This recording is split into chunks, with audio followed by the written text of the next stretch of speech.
दोस्तों, बिहार चुनाव को लेकर पहला सर्वे सामने आया है जो इस बात को दिखाता है कि अब तक हमारे टीवी चैनलों पर बिहार चुनाव को लेकर कोई ओपिनियन पोल आखिरकार क्यों नहीं आया। अब तक तो ओपिनियन पोल की लाइन लग जाती है। जहां बीजेपी थोड़ी मजबूत होती है या फाइट में होती है, वहां पर टीवी चैनल वाले बीजेपी को आगे दिखाते हुए एक के बाद एक ओपिनियन पोल कर डालते हैं। लेकिन बिहार में क्यों बचा जा रहा है?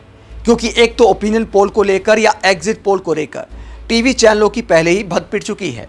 दूसरा, बिहार में बीजेपी और एनडीए गठबंधन की हालत फिलहाल खराब दिखाई दे रही है। नीतीश कुमार के चेहरे पर एनडीए के लिए चुनाव जीतना कितना मुश्किल है, लोक पोल का सर्वे यही दिखाता है। लोक पोल एक सर्वे एजेंसी है जिसने बिहार में ग्राउंड पर जाकर रिपोर्ट तैयार की है। किस गठबंधन को कितनी सीटें मिलने के अनुमान है, ये आगे आपको दिखाएंगे कि लोक पोल ने आखिरकार क्या भविष्यवाणी की है। लोक पोल का ओपिनियन पोल सीटों को लेकर क्या कहता है। पहले आपको बताते कि फाइंडिंग्स क्या है, क्या प्रमुख बातें निकलकर सामने आई हैं लोक पोल के सर्वे में। गला थोड़ा सा खराब है इसलिए आवाज़ मेरी नीचे है, उसके लिए माफ़ कर देना। क्या फाइंडिंग है इस सर्वे में? युवा और नए मतदाताओं की जहां तक बात है तो एक बड़ा फैक्टर निकलकर सामने आया है, पलायन और बेरोजगारी। तमाम विपक्षी नेता इसको उठा रहे हैं, चाहे प्रशांत किशोर हों, चाहे तेजस्वी यादव हों। इसके अलावा जो प्रवृत्ति है, बड़ी संख्या में महागठबंधन की ओर झुकाव सामने आया है, ये लोक पोल का सर्वे कहता है। आरक्षण और जातिगत राजनीति, तेजस्वी यादव का असर है। आरक्षण पर दाव ने ओबीसी और ईबीसी वर्ग में पकड़ मजबूत की है। कांग्रेस का भी इसमें असर दिखाई देता है। जाति जनगणना की मांग के चलते एससी और ईबीसी उपजातियों का कांग्रेस की तरफ झुकाव बढ़ा है। और नीतीश कुमार की स्थिति को लेकर इस सर्वे में क्या दिखाया गया है? छवि और शासन की विश्वसनीयता कमजोर पड़ी है। हालांकि स्वास्थ्य को लेकर भी सवाल उठ रहे हैं। नीतीश कुमार आजकल रैलियों में जिस तरह की भाषा का इस्तेमाल कर रहे हैं, लालू यादव के लिए जिस तरह उन्होंने शब्दों का इस्तेमाल किया, राबड़ी देवी के लिए जिस तरह शब्दों का इस्तेमाल किया, वो भी सवाल उठाता है कि नीतीश कुमार ऐसे तो नहीं थे, ऐसी लैंग्वेज का इस्तेमाल तो नहीं किया करते थे। तो उनके स्वास्थ्य को लेकर भी लोग सवाल उठा रहे हैं, ये भी एक बड़ा फैक्टर हो सकता है। इसके अलावा सत्ता विरोधी लहर की बात की गई है। स्वास्थ्य की समस्याएं हैं, जैसे अभी पीएमसीएच की छत गिर गई थी। एक डॉक्टर ने खुलासा किया कि ऑपरेशन कर रहे थे, भैया पीएमसीएच की छत ही गिर गई, थोड़ी बहुत चोट डॉक्टर को लगी, नर्स बाल बाल बच गई, ये डॉक्टर ने खुद खुलासा किया। इसके अलावा भ्रष्टाचार और गिरती कानून व्यवस्था। भ्रष्टाचार की जहां तक बात है तो प्रशांत किशोर गंभीर आरोप लगा रहे हैं, मंत्रियों पर आरोप लगा रहे हैं, डिप्टी सीएम पर आरोप लगा रहे हैं।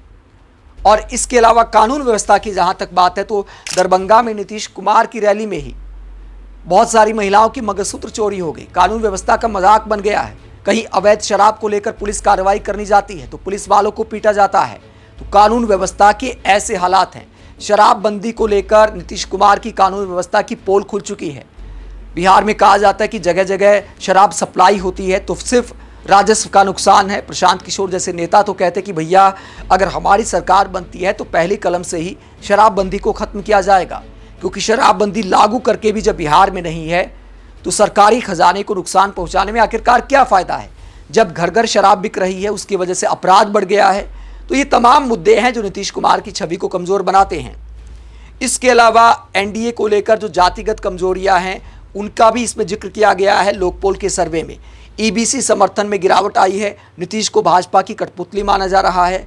जेडीयू का आधार कमज़ोर हुआ है, बहुत सारे समुदाय में लगभग समाप्त हो गया है, ये रिपोर्ट कहती है लोकपोल सर्वे की। आगे लोकपोल का सर्वे कहता है कि मुस्लिम और यादव वोटों का एकीकरण इंडिया गठबंधन को मजबूत करता है, जबकि जेडीयू का प्रभाव यादवों के बीच कम हो रहा है। बीजेपी को उच्च जाति और बनिया का समर्थन बरकरार है। जनसुराज जेडीयू क्षेत्रों में उच्च जाति मतदाताओं को आकर्षित कर रहा है। वोट चोरी की कहानी ने मोदी की अपील को कमजोर किया है। महिला मतदाता इंडिया गठबंधन की ओर माई बहन माई योजना और मुफ्त बिजली जैसी योजनाओं के कारण झुक रही हैं। हालांकि पीएम मोदी और नीतीश कुमार ने भी महिलाओं को 10-10 हज़ार रुपये जो दिए हैं उसे मुफ्त की रेवड़ी बताया जा रहा है, क्योंकि पार्टियों के अंदरूनी सर्वे भी होते हैं, उसमें भी पिक्चर साफ हो जाती है। शायद इसीलिए चुनाव के नज़दीक पीएम मोदी को 10,000 वाली मुफ्त की रेवड़ी बांटनी पड़ी। इसके आगे लोकपोल के सर्वे में क्या कहा गया है? राहुल गांधी की छवि में सुधार आया है। उनकी वोटर अधिकार यात्रा उन्हें सार्वजनिक मुद्दों पर केंद्रित एक गंभीर नेता के रूप में पेश कर रही है। यूपी सीमावर्ती निर्वाचन क्षेत्रों में बसपा के पतन ने इंडिया गठबंधन के लिए अधिक अवसर पैदा किए हैं। यानी बसपा का जो थोड़ा बहुत आधार था वो भी सिमटता नजर आ रहा है और इससे महागठबंधन को फायदा हो रहा है। लोक पोल का सर्वे ये कहता है। राहुल गांधी की वोटर अधिकार यात्रा ने भी बहुत ज़्यादा असर डाला है, जाहिर सी बात है। बहुत सारे लोगों के वोट कटे हैं, 65 लाख लोगों के अगर वोट कटे हैं तो जनता के बीच इसका गुस्सा है, दूसरे मतदाताओं के बीच भी पैगाम जाता है। किसी एक का वोट कटता है तो पड़ोसियों पर भी उसका असर पड़ता है। तो ये सारे मुद्दे बिहार चुनाव में काम कर रहे हैं, ये लोकपोल का सर्वे कहता है। दोस्तों, पीएम मोदी और नीतीश कुमार के लिए टेंशन इस बात की भी है कि ये माना जा रहा था कि अगर प्रशांत किशोर मजबूत होते हैं तो महागठबंधन कमजोर हो सकता है, विपक्ष के वोट में सेंधमारी हो सकती है। लेकिन यहां पर कहानी उल्टी दिखाई दे रही है। बीजेपी का ही माना जाने वाला वोटर प्रशांत किशोर की ओर आकर्षित हो रहा है। और इसकी प्रमुख वजह क्या है?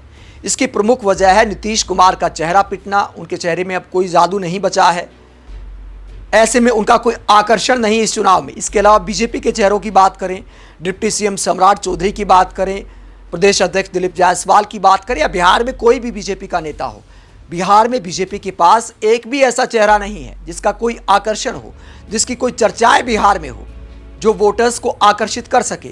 इसीलिए कुल मिलाकर ये चुनाव बीजेपी और एनडीए के लिए पीएम मोदी के चेहरे तक सिमट गया है। अब पीएम मोदी मुख्यमंत्री तो बनेंगे नहीं, तो ये नुकसान भी बीजेपी को हो रहा है। पहली बार ऐसा हो रहा है कि नीतीश कुमार का जादू इतना फीका पड़ चुका है। यही वजह है कि एनडीए की मुश्किलें बढ़ती जा रही हैं।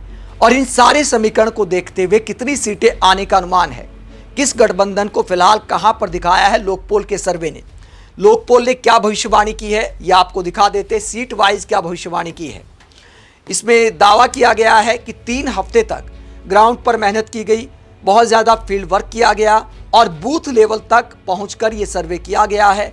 और क्या इसमें दावा किया गया है लोकपोल के सर्वे में, किस गठबंधन को कितनी सीटें दिखाई गई हैं।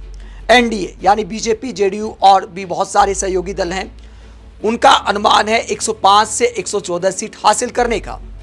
महागठबंधन को 118 से 126 सीट आ सकती हैं और इसके अलावा अदर्स को 2 से 5 सीट आ सकती हैं, ये लोकपोल का सर्वे कहता है।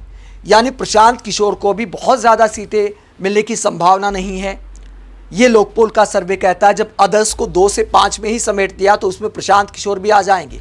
हालांकि ये कहा गया है कि वोट शेयर सम्मानजनक मिल सकता है जनसुराज पार्टी को। एनडीए को कितना वोट शेयर मिल सकता है? 38 से 41% और महागठबंधन को 39 से 42% वोट शेयर दिखाया गया है। 118 से 126 सीट मिलने का मतलब है बहुमत के करीब महागठबंधन रहेगा। 122 सीट चाहिए बिहार में सरकार बनाने के लिए। कई लोग मजाक भी करते हैं कि भैया अगर ये अनुमान सही साबित हुआ, 122 के आसपास ही सीटें मिली तो फिर महागठबंधन के लिए सरकार बनाना मुश्किल हो जाएगा। एक आध सहयोगी दल के विधायक को तो बीजेपी अपनी तरफ ले आएगी, बीजेपी के लिए कौन सा मुश्किल काम है। हालांकि दोस्तों, अभी तो चुनाव की शुरुआत है। चुनाव प्रचार जैसे जैसे आगे बढ़ेगा, ओपिनियन पोल के आंकड़े भी बदलते चले जाएंगे। हो सकता है किसी गठबंधन को प्रचंड बहुमत मिल जाए, क्योंकि कई बार ऐसा होता है कि अगर कोई आगे दिखाई देता है तो बहुत आगे चला जाता है। कई बार ये भी होता है कि ओपिनियन पोल धरे रह जाते हैं और नतीजे कुछ और सामने आते हैं। बहुत सारे फैक्टर चुनाव में काम करते हैं। टिकट बंटवारा कैसे होगा, किस पार्टी को कितनी सीटें मिलेंगी, इस सब पर भी डिपेंड करता है। लोकपोल के इस सर्वे से इतना जरूर दिखाई देता है कि चुनाव आसान किसी के लिए नहीं होने वाला। आप इस ओपिनियन पोल को लेकर क्या सोचते हैं, कमेंट बॉक्स पर प्लीज जरूर दें। साथ ही चैनल को सब्सक्राइब भी करें। नमस्कार।